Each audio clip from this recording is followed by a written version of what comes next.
KBS 1라디오 본격 시사 토크쇼 배종찬의 시사본부.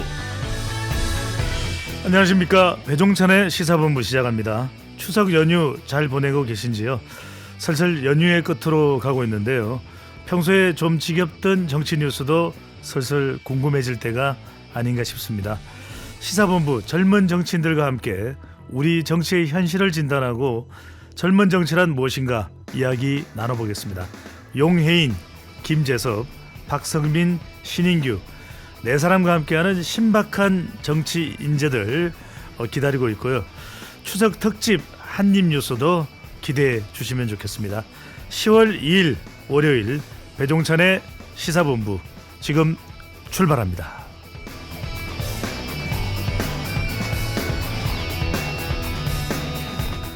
KBS 1라디오의 모든 프로그램은 유튜브에서도 함께할 수 있습니다. 구독과 좋아요, 댓글 많이 부탁드립니다.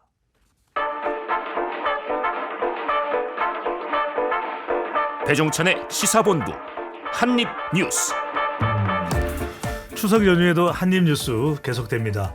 박정호 오마이뉴스 기자, 미디어인권연구소 뭉클 이봉호 연구원 두 분과 함께합니다. 어서 오십시오. 안녕하십니까. 네. 자, 연휴의 한입뉴스는 속보보다는 깊이로 승부합니다.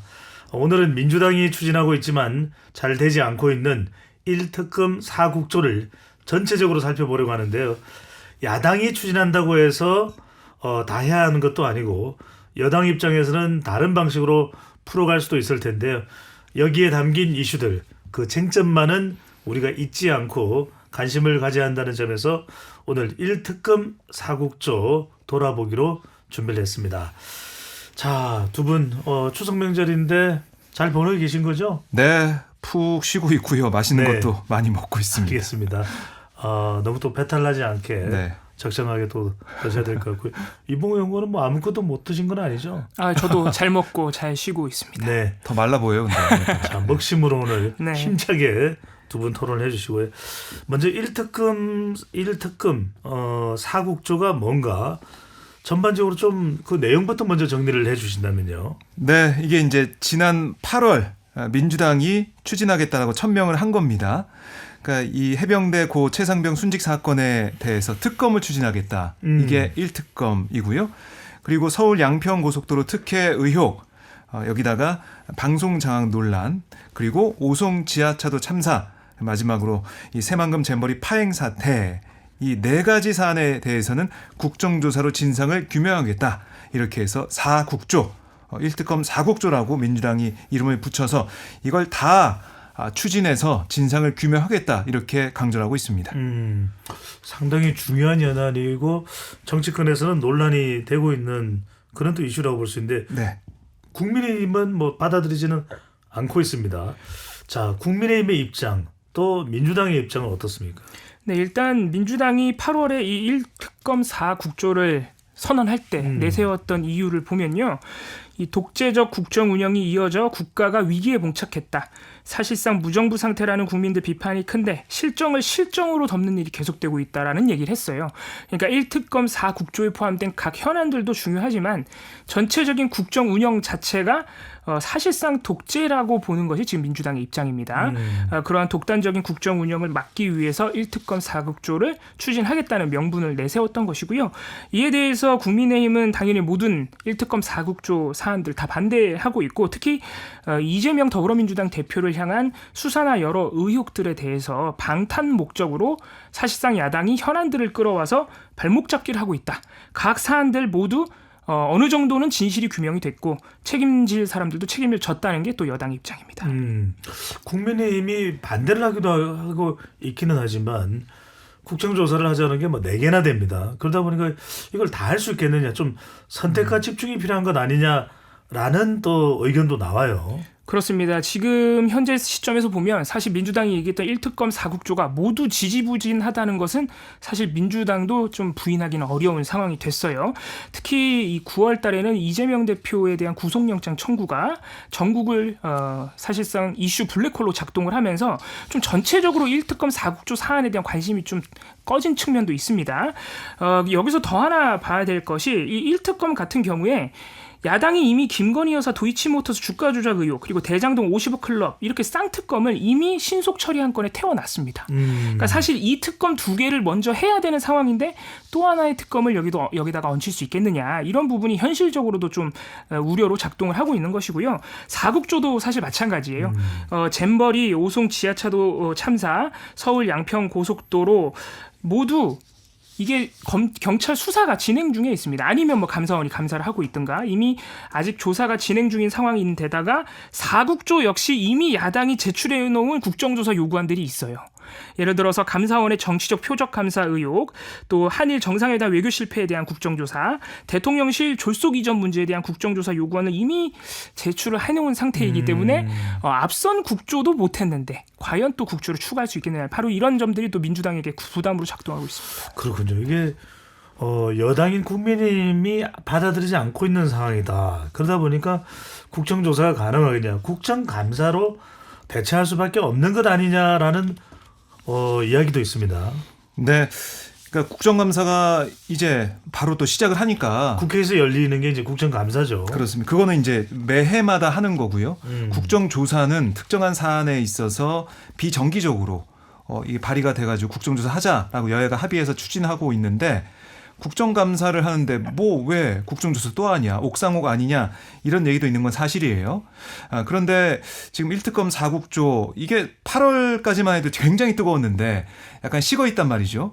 그래서 당장 1특검 4국조를 다 할 수 없다라는 현실적인 얘기도 나오고 있는 것이고 그러다 보니까 국정감사를 잘해야 국정조사도 있는 거지. 국정감사에서 제대로 만약에 못하면 민주당 내부에서도 그러면 국정조사도 못하는 거 아니냐 이런 얘기가 나오는 것 같아요. 그러니까 국정감사 뭐 이거를 다 제쳐두고 국정조사 올인하자 이런 분위기는 아닌 것 같습니다. 그러니까 결국에는 이게 여론의 힘으로 여론이 국정조사 필요하네. 진상규명 이거 국회에서 꼭 해야겠네. 이런 분위기가 만들어져야 국정조사가 할 수가 있는데 지금 그게 아니라는 거죠. 그러니까 이걸 봤을 때 민주당도 참 답답한 게 1특검 4국조 얘기 나왔을 때 왜 그걸 빠르게 추진하지 못했냐. 실기했다. 그 당시에 뜨거운 여론을 바로바로 반영해서 했어야 되는데 그걸 못하다 보니까 지금 다 식어버린 게 아니냐. 이런 반성의 목소리가 나온 게 사실이에요.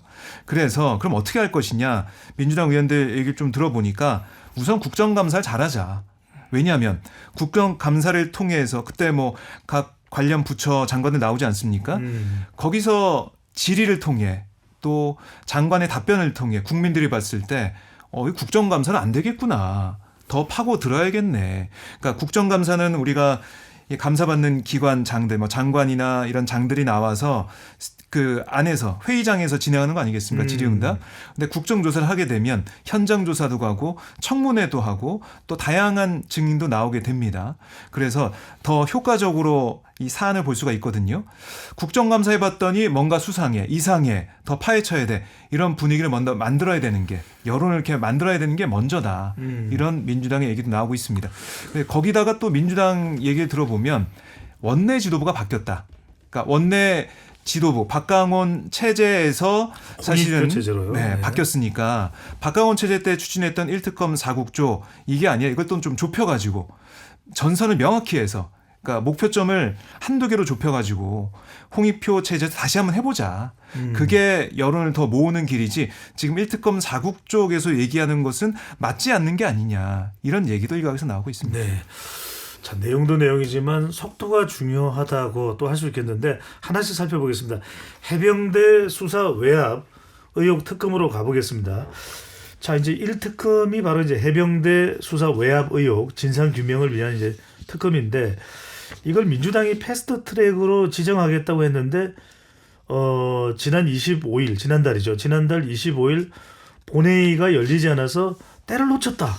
이런 비판이 나와요. 그렇습니다. 이게 박종우 기자님이 방금 말씀하신 민주당의 실기 중에 하나인데 사실 이 해병대원 순직 사건 수사 외압 특검 같은 경우에 21대 국회 임기를 생각해 보면 또 법제사법위원회 국회 법제사법위원회 위원장이 지금 여당이죠. 김도우 의원인데 이 법사위에서 이 특검 법안을 여당 위원장이 통과시켜줄 가능성이 굉장히 낮으니까 사실 신속 처리 안건으로 상정하지 않으면은 이 특검을 처리하기가 거의 불가능한 상황이었습니다.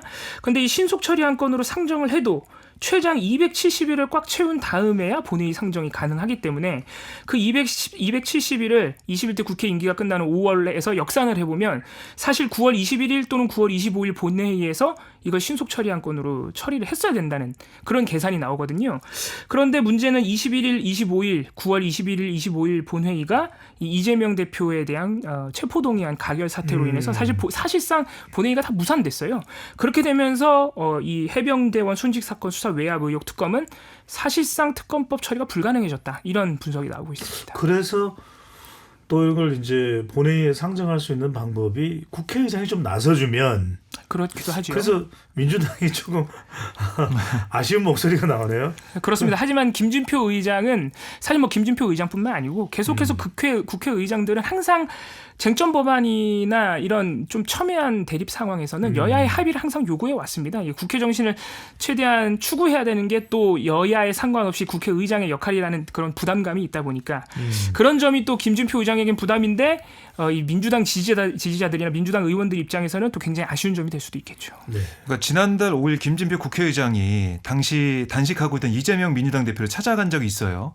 근데 이재명 대표가 단식 6일차에 접어들었었는데 뭐 건강 걱정도 하고 여러 가지 얘기를 했지만 그중에 눈에 띄는 부분이 아니 대통령 거부권 행사가 사전에 예고된 그런 사안에 대해 민주당이 반복해서 단독 처리하는 거 과연 나라를 위해 옳은 거냐. 그러니까 민주당은 야당이지만 압도적 일당이다. 어떤 것이든 민주당이 일방적으로 처리하기 전에 조정을 좀 해보려고 하는데 민주당은 좀 협력해달라 이렇게 어떻게 보면 쓴소리를 했어요. 그래서 이것 때문에 민주당 내부에서도 여러 가지 말이 나오기도 했었는데 이런 걸 봤을 때 김진표 의장이 사실 민주당 당적을 가지고 있다가 뭐 지금은 무소속이지만 국회의장은 당적이 없죠. 그렇습니다. 그렇긴 하지만 민주당 내에서는 민주당 출신이기 때문에 김진표 의장이 어떤 좀 역할을 해주지 않을까라는 기대한 것도 사실이에요. 근데 그게 전혀 안 보이고 오히려 이재명 대표한테 좀 제대로 해라 이렇게 얘기하다 보니까 좀 부글부글하고 있거든요. 그러니까 당내에서도 김진표 의장의 어떤 도움이나 어떤 역할을 기대하기는 좀 어렵다라는 얘기를 하고 있기 때문에 결국 이 해병대 수사 외압 의혹 특검 진상규명 이거는 글쎄요 이번 21대 국회 회기 내에 처리가 좀 어렵지 않을까 이런 생각도 듭니다. 네.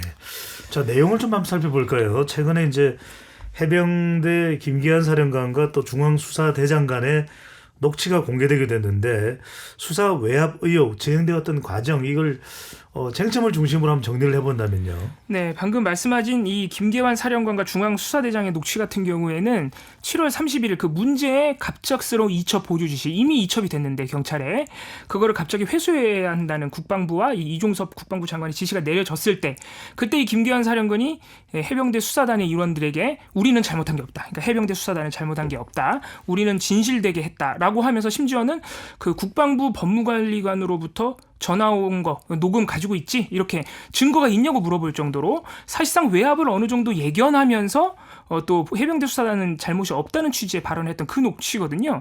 사실 그것 때문에 지금 크게 두 가지 쟁점으로 꼽히는 부분에 있어서 김계환 사령관도 사실 다 인정했었던 건 아니냐 이런 의혹이 나오는 것이에요.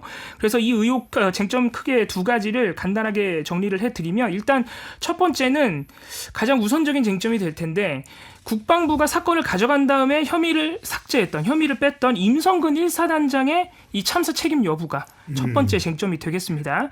해병대 수사단은 과실치사 혐의로 이 인지보고서의 혐의를 기재했었는데 국방부가 뺐었죠.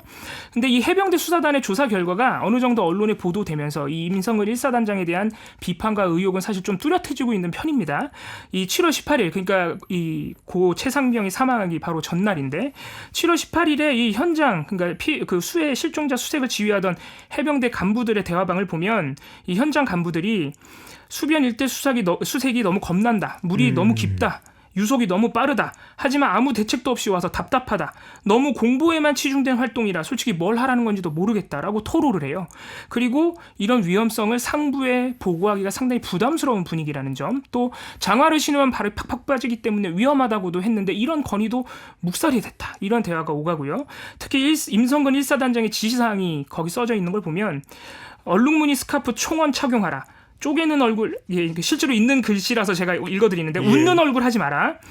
복장 착용 철저히 하라. 빨간 추리닝 입어라. 이렇게 복장 관련 지시만 있고 안전 관련 지시가 거의 없다는 점. 그리고 특정 포병대대를 지목해서 수색이 너무 비효율적이니까 무릎 위까지는 들어가도록 하라. 이렇게 물에 들어가는 지시까지 나오면서 이에 부담감을 느낀 현장 지휘관들이 결국에는 좀 허리 아래까지 좀 깊숙이 들어가라는 지시를 내릴 수밖에 없었다. 이런 정황들이 나오면서 임성건 1사단장의 책임이 어느 정도는 지금 부각이 되고 있는 상황이고, 두 번째 쟁점은 이 이종섭 장관과 국방부가 부당한 혐의 삭제 지시를 했느냐 여부입니다. 근데 이것도 지시를 했다는 것 자체는 이 국방부 검찰단이 박정훈 대령에게 청구한 구속영장을 비롯해서 유재훈 법무관리관도 지시 자체는 인정하고 있어요. 혐의를 빼야 된다. 혐의 내용을 적을 필요 없다는 말을 했다는 거죠. 문제는 그게 과연 불법적인 지시냐. 이 사안에 대해서 이 박정훈 대령 측이 강하게 불법적인 지시라 받아들일 수 없다고 주장하고 있습니다. 알겠습니다. 지금 추석 특집으로 한입뉴스 특별 대담 1특검 4국조 관련된 내용을 집중적으로 대담을 나누고 있습니다. 자, 이번에는 1특검 4국조의 내용을 집중적으로 좀 분석을 해볼 텐데, 박정훈 기자는 네. 4국조 중에서는 어떤 내용에 가장 좀 관심을 가지고 계세요? 아무래도 양평 고속도로 특혜 의혹 여기에 관심이 네. 가는데요. 네. 의혹이 이제 불거져 있는 이 사안 자체가 어떻게 보면 권력의 가장 핵심부 관련된 특혜 의혹이기 때문에 이게 또 어떻게 진상이 규명될지 궁금한 상황입니다. 네. 이봉우 연구원은 가장 관심 있는 4국조 중에서는 어떤 저는 이슈가 될까요? 오송 지하차도 참사에 가장 관심이 가고 꼭 이게 국정조사가 이루어졌으면 하는 생각도 있습니다. 개인적으로는. 네. 왜냐하면 이게 비가 많이 와서 지하차도가 침수돼서 시민이 14명이나 사망하는 어떻게 보면 어이없는 인재거든요. 네. 그리고 우리가 중대재해처벌법이 시행된 이후로 한 번도 이 중대재해 또는 시민재해로 이 책임자가 처벌받아본 사례가 아직 없습니다. 그런 점에서 굉장히 역사적인 국정조사 또는 수사로 이어질 수 있는 문제이기 때문에 특히 또 좀 관심이 가는 부분입니다. 네, 그렇군요.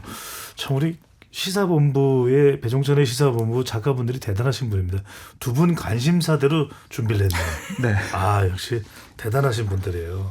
참 스페셜해요. 네. 먼저 서울 양평고속도로 종점 변경 특혜 의혹 관련해서 좀 내용을 한번 살펴보면 좋겠는데, 많이 아시는 분들은 아실 텐데 또 한동안 조금 가라앉아 있기도 했어요. 네. 우선 어떤 이슈였고 어떤 상황인지 좀 정리를 먼저 해본다면요. 네, 이게 이제 서울 양평 고속도로 2008년부터 추진되기 시작했습니다. 네. 어떻게 보면 지역 수건 사업이다라고 볼 수가 있겠는데, 지역에서 계속해서 이 고속도로가 필요하다라고 주장을 해왔는데 이게 예타 통과가 어려운 상황. 그 말은 뭐냐면 비용 대비 편익으로 봤을 때 뭐 그렇게 효과적이지 않고 효율적이지 않다. 편익이 별로 없다. 이렇게 평가가 돼 온 거죠. 그러다가 2017년 1월 국토부 고속도로 건설 계획에 포함이 됐고 이후에 2021년 4월 기재부의 예비타당성 조사를 통과를 했습니다.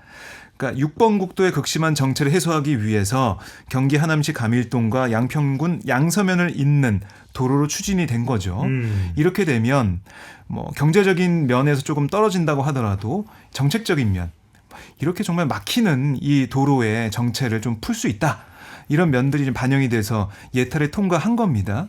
이렇게 되면 양평 두문머리에 가까이 살고 있는 주민들도 그렇고 양평 두문머리 쪽으로 가는 이 서울이나 경기권에 있는 주민들도 그렇고 혜택을 받을 수 있거든요. 그래서 이런 효과까지 평가가 되면서 예타를 통과했어요. 그런데 윤석열 정부가 들어서고 발표된 지난 5월 8일 개정안을 보면 고속도로의 종점 이게 바뀌었습니다. 양평군 이 양서면에서 양평군 강상면으로 바뀌었어요. 네. 근데 이게 바뀐 사안이 알려지게 된 게 이게 뭐 주민들한테 설명을 해서 차근차근 알려진 게 아니라 갑자기 발견이 됐다고 해야 되나요? 예.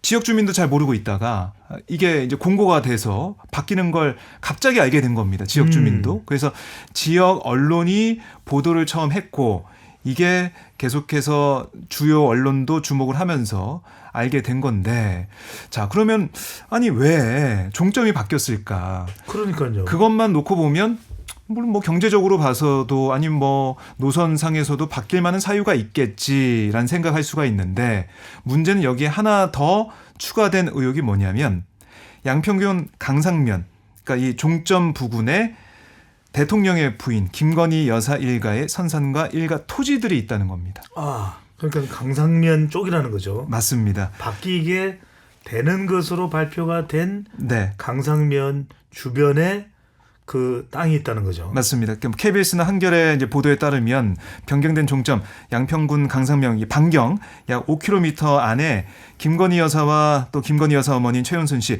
김 여사의 언니와 남동생 또 가족회사 등이 보유한 땅 모두 토지가 29필지 11,917평 거의 뭐 12,000평 되는 걸로 확인이 됐어요. 네. 뭐 이거는 사실 재산 공개 때 알려진 것보다 더 많은 그때는 17개 필지 정도 있다라고 했는데 더 이제 많이 있다는 걸로 확인이 된 겁니다. 그래서 총 면적이 축구장 5개 크기고 12개 필지는 상속을 받은 걸로 이제 알려지고 있는데 17개 필지는 매매를 통해 취득했다. 이렇게 파악이 되고 있습니다. 그러니까 이렇게 되다 보니까 결국 김건희 여사 쪽 특혜를 위해서 종점이 변경된 게 아니냐는 의혹이 불거졌고 이게 2021년 4월 기재부의 예비 타당성 조사 또 2022년 3월 타당성 조사 2022년 6월 전략환경 영향평가 등에서는 양서면이 종점으로 나와 있었는데 서류상에 5월 8일 국토부가 발표한 전략환경 영향평가 항목 등의 결정 내용에 종점이 양서면에서 강상면 변경된 거 좀 이상하다 이런 의혹이 좀 불거져 있는 겁니다. 그렇습니다. 중간에 뭐 또 쟁점이 분산되기도 하고 네. 또 원희룡 국토교통부 장관이 뭐 전면 백지화를 했다가 다시 또 거두어들이는 또 모양새가 되기도 하고 네. 국회에서도 상당히 많이 이게 쟁점으로 여야 의원들 간에 또 장관과 야당 의원들 사이에 설전이 벌어지게 되는데 야당이 밝히고자 하는 점은 뭐고 국민들이 가장 궁금해하는 점은 뭘까요? 일단 아무래도 이 김건희 여사 일가의 땅이 등장하면서 여야 그리고 국토부 장관 원희룡 장관이 굉장히 서로 강경하게 대치해지는 이 정쟁 양상으로 좀 흐른 측면이 있어요. 사실 그렇다 보니까 원희룡 장관도 처음에는 뭐 어공 늘공 얘기를 하면서 재검토하라고 지시했다고 했다가 갑자기 백지화 선언을 하면서 야당의 날파리 공작이라고까지 얘기를 했거든요. 여야도 이 김건희 여사 일가 땅 때문에 좀 이 어떻게 보면 소모적인 정쟁을 펼치는 부분이 좀 있는데 사실 핵심적으로 따져보면 김건희 여사 일가 땅이 아니더라도 이게 예타를 이미 마친 상태에서 국토부 전략환경영향평가에서 길어야 1년 안에 갑자기 강상면 대안이 등장했다는 것 자체가 논란이거든요. 그래서 강상면 대안이 갑자기 등장하는 과정에서 정말 아무런 절차적 문제나 외압이 없었느냐. 이 부분을 바로 이제 뭐 국정조사를 통해 밝히자는 야당의 입장 또 아마 많은 국민들이 궁금해하시는 부분일 거예요. 그렇게 오랫동안 국식 사업으로 추진됐던 사업에서 1년 안에 갑자기 대안이 나와서 심지어는 오랫동안 추진된 원안을 사실상 지금 우선하고 있단 말이에요. 그걸 앞서 있는 상황으로 국토부가 갑자기 발표를 했으니까 네. 이거는 뭔가 좀 절차적으로 부족했던 것 아니냐 아니면은 뭔가 외압이라든가 다른 요소가 끼어들어서 억지로 이 강상면 대안이라는 게 나온 것 아니냐라는 의심이 사실은 될 수밖에 없는 것이거든요. 사실 이에 대해서 또 국토부가 여러 차례 해명을 하긴 했습니다. 과거에 이렇게 예타를 마친 원안 대신 다른 대안이 선정된 게 전례가 없는 것도 아니고 그리고 검토를 해보니까 용역업체가 이 대안이 훨씬 더 경제적이고 또 안전성 측면에서도 좋다고 평가를 했기 때문에 이 대안이 나온 것이다. 이렇게 또 주장을 하고 있지만 이 부분에 대해서도 또 이미 여러 반박이 나와 있습니다. 아무리 전례가 없다고 하지만 노선이 55% 달라진다는 점, 그리고 종점이 무려 8km나 이동한다는 점, 그리고 원래 이 고속도로 서울 양평 고속도로를 만드는 이유가 두물머리를 지나는 국도 6호선의 정체가 너무 심하니까 이걸 해소하려는 거였는데 강상면 대안으로 바뀌면 이 목적하고는 상관이 없어지거든요. 그래서 이런 점들은 사실 명백한 사실로 확인됐기 때문에 전례가 없다고 비유할 정도로 좀 이례적인 상황은 맞다.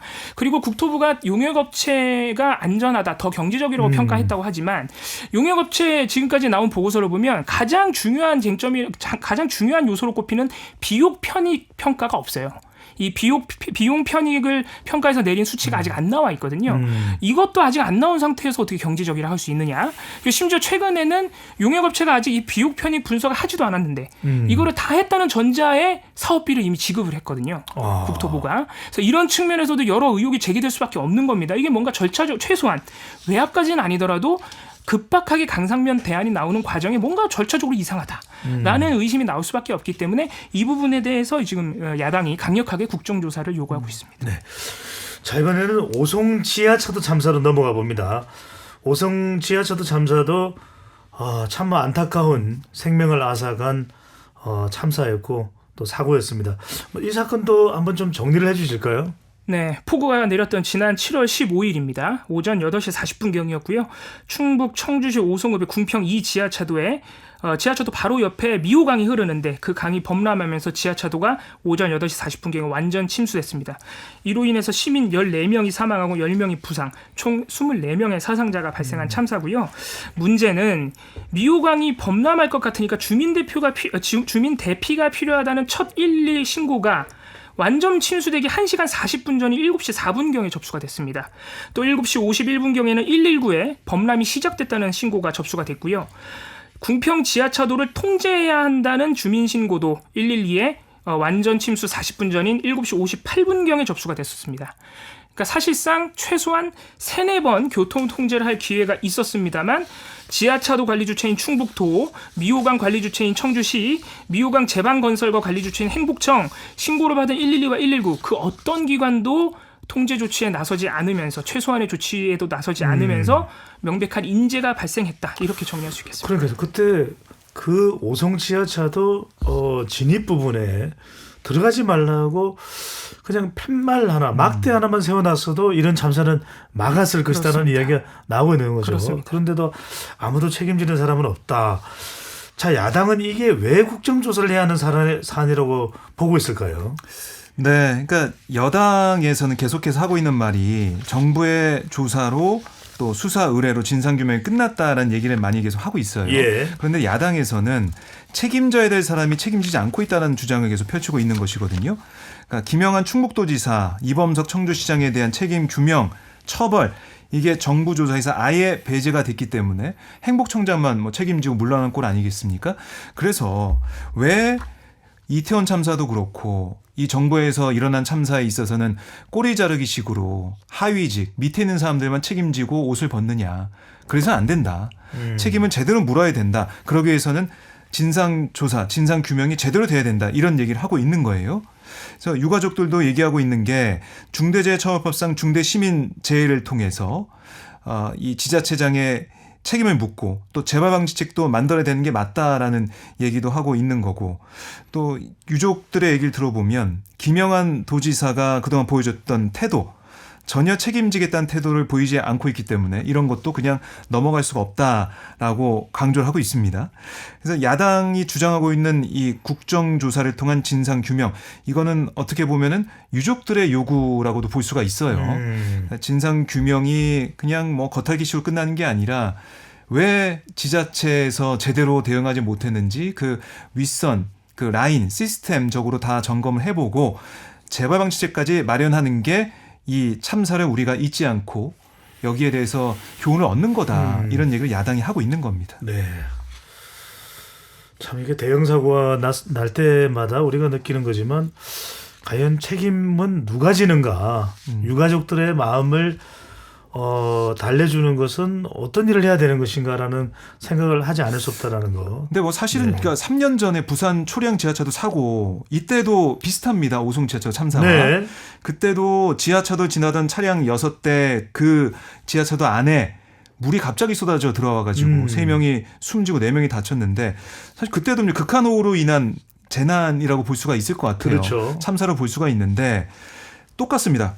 이 오송 지하차도 참사 유사예요. 이 교통 통제가 부실했고 지하차도 시설물 제대로 작동하지 않았고 3년 전에 있었던 일이 반복이 되고 있는데 그렇다면 3년 동안 제대로 조치가 안 된 문제점이 있는 거 아니겠습니까? 근데 그 주요 이유 중에 하나가 제대로 우리가 처벌하는 것을 하지 않았고 방지책을 제대로 만들지 않았기 때문에 반복이 된다는 거예요. 그러니까 이번에는 그냥 넘어갈 수 없다는 얘기가 점점 커지고 있는 상황입니다. 그렇습니다. 부산 초량 지하차도 사고도 부산의 지하차도는 상당히 좀 많이 개선됐다고 합니다만 여전히 다른 사각지대가 있다는 것도 잊지 말아야 할 것 같고요. 자, 이번에는 말도 많았고 탈도 많았던 새만금 잼버리 부실 사태로 가보겠습니다. 이것도 마찬가지로 지금 더불어민주당이 국정조사를 요구하고 있는 것인데 우선 많은 분들이 기억은 하고 있습니다만 어떤 부분들이 당시 문제였다고 봐야 될까요? 네, 일단 잼버리는 8월 1일에 개막을 해서 12일에 폐막할 예정이었는데 8월 2일 개영식, 심지어는 윤석열 대통령 부부가 참석한 개영식, 그때부터 이미 해충, 폭염, 의료시설 부족, 위생시설 부족, 수경지에 물이 들어차는 문제 등등이 이미 개영식 당시부터 터져 나오면서 논란이 커지기 시작했고요. 소방당국이 이때 개영식에서 사실 행사 중단을 요청할 정도로 이미 초반부터 문제가 심각한 상황이어서 결국에는 8월 8일에 이 새만금 야영제에서 조기 철수, 전대원이 조기 철수를 했습니다. 조기 철수하면서 사실상 잼버리가 야영이 아니라 한국관광 그리고 K-팝 콘서트 관람으로 대체되는 초유의 사태가 발생했던 것입니다. 그래서 사실 정부에서는 현재 감사가 진행 중이에요. 이 잼버리에 대해서 주무부처라고 할 수 있는 문화체육관광부와 여성가족부 이 공동조직위원장을 맡고 있거든요. 두 부처의 장관이 비롯해서 여러 관련 부처 그리고 전북도에 대해서 감사가 진행 중인데 문제는 9월 13일에 윤석열 대통령이 문체부 장관하고 여성가족부 장관의 교체를 선언했습니다. 그래서 사실 지금 청문회도 하고 이런 상황인데 청문회가 아마 곧 열릴 텐데 이렇게 되면서 사실상 전에 있던 박보균 장관과 김영숙 장관이 사실 책임자인데 이 부분을 설명하지도 않고 소명을 하지도 않고 교체를 해버리는 것은 사실상 꼬리 자르기가 아니냐 이런 지적도 지금 야당에서 나오면서 이것이 또 국정조사 요구로 이어지는 그런 모습이라고 할 수 있습니다. 자, 장관 교체까지 되는 상황입니다. 이 상황에서 야당이 더불어민주당이 계속 지속적으로 또 국조를 요구하는 그 이유는 뭐라고 봐야 될까요? 네.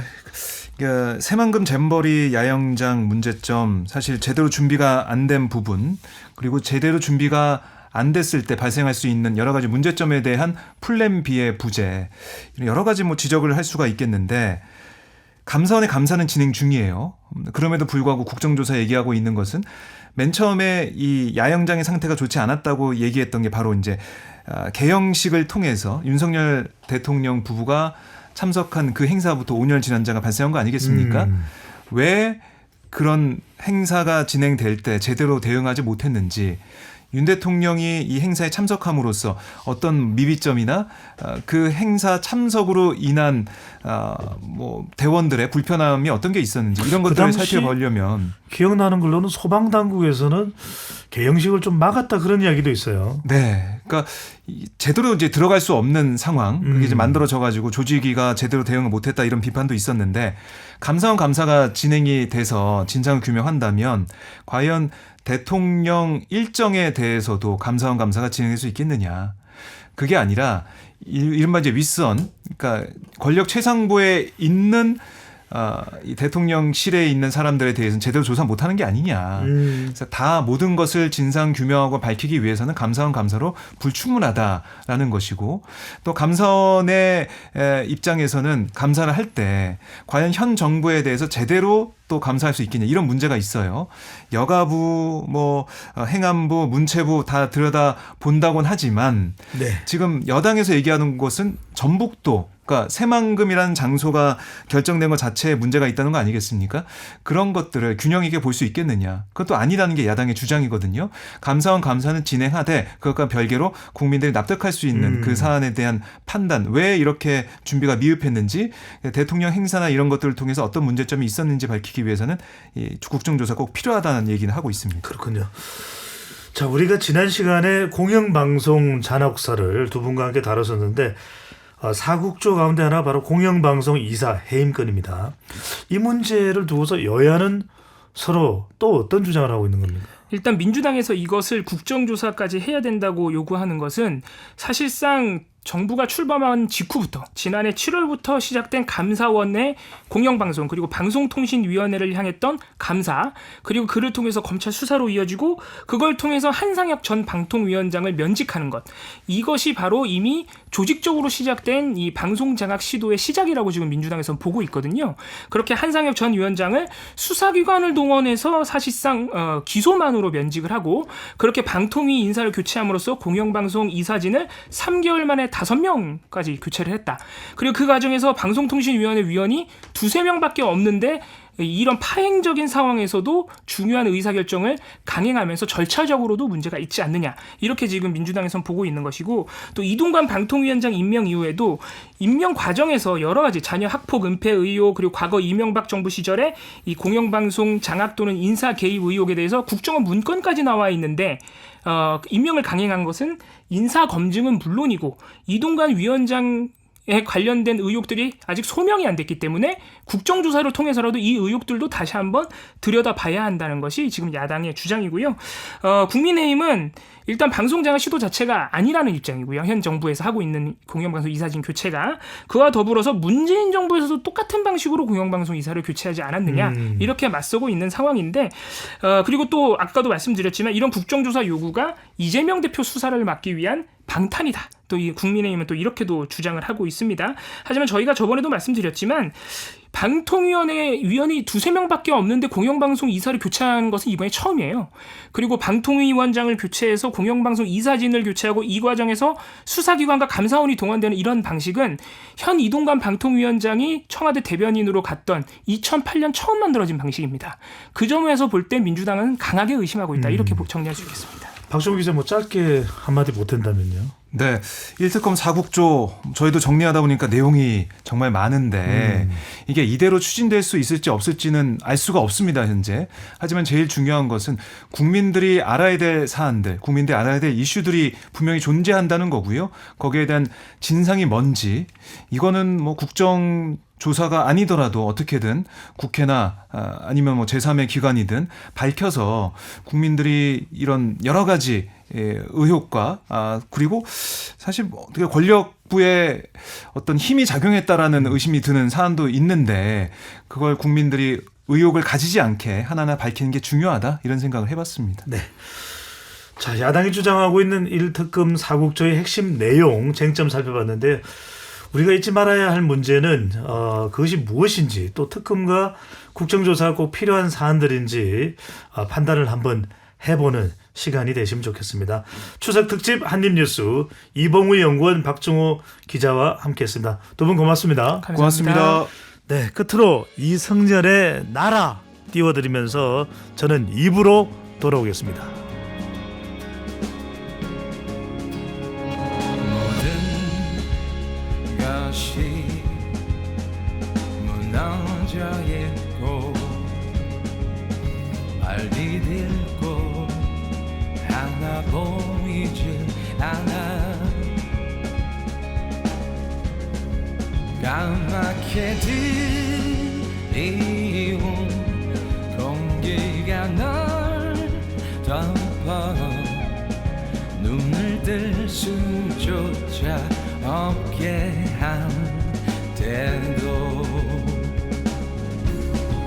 거기서 멈춰있지만 그곳은 네 자리가 아냐 그대로 일어나 멀리 날아가기를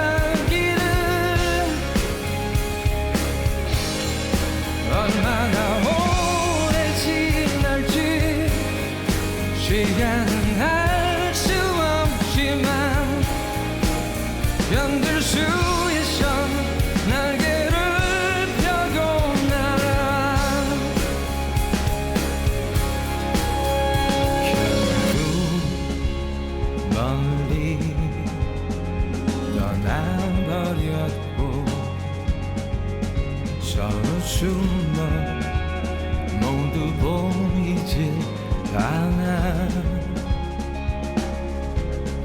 차갑게 내뱉는 한숨이 널 덮어 숨을 쉴 수조차 없게 한데도